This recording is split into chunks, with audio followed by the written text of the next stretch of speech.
Less than 2 weeks after an $11.5 million discrimination verdict against SHRM, the organization is now defending another lawsuit. This time, allegedly after rescinding a job offer because a candidate needed an accommodation for her service dog at work. Now, let's talk about something that honestly really kind of stopped me in my tracks, right?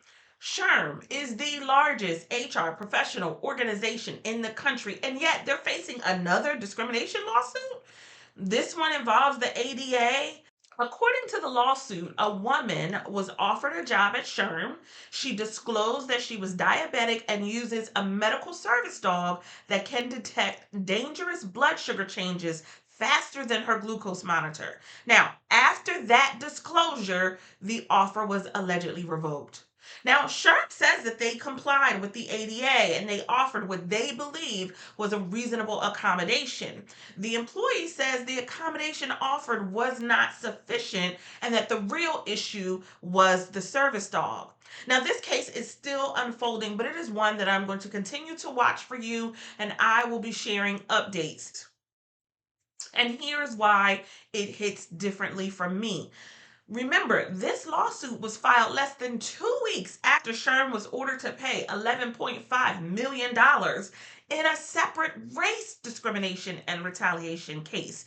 And since that case, all kinds of information has been coming out about what the culture over at SHRM is really like. Now, I want to be careful here because this is not about piling on or assuming guilt. These are allegations at this point, and SHRM has every right to defend itself, as does any company or anyone charged with anything, right? I think what is important for me to mention here is that as an HR professional and attorney, I can tell you why people are reacting so strongly to this. Because SHRM is not just any employer, they are the organization that trains HR professionals. They publish guidance on things like the Americans with Disabilities Act, which is the ADA. They set expectations for how workplaces should handle accommodation requests. So, when they are accused again of getting it wrong, especially around something that is so fundamental as the interactive process, it raises some uncomfortable questions and it makes me want to ask, what exactly are you doing over there? But here's the part that a lot of employers really need to understand. The ADA is not requiring you to be perfect. It doesn't require perfection, but it does require an individualized, good faith, interactive process. This means that you don't get to decide unilaterally and too quickly that an accommodation won't work. There is some additional work that needs to happen through that process. Service animals, in particular, are one of the most misunderstood areas of that law. Discomfort, preference, or office culture are not valid reasons to say no. And revoking a job offer after a disability disclosure, well, that's one of the biggest ways to end up in litigation because you now have the action, the ADA request, which was denied, and the revocation of the offer. And so it's not just that they denied the request and, right, they took action, they rescinded this person's offer.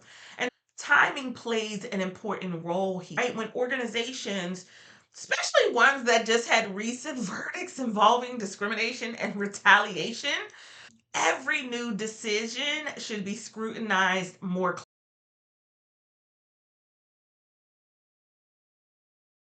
So, fair or not, your patterns matter. So, here's my real takeaway for this, not just for HR professionals, but for all leaders. Compliance is not about just knowing the law, it is actually about your decision, how they look, how they make people feel, and the real impact that they actually have. And guess what? If this can happen to SHRM, it can absolutely happen anywhere. And this is why your documentation, your consistency, and slowing down during the accommodation conversation is not optional. It is truly protective, because the risk here isn't just legal exposure, it's actually your credibility.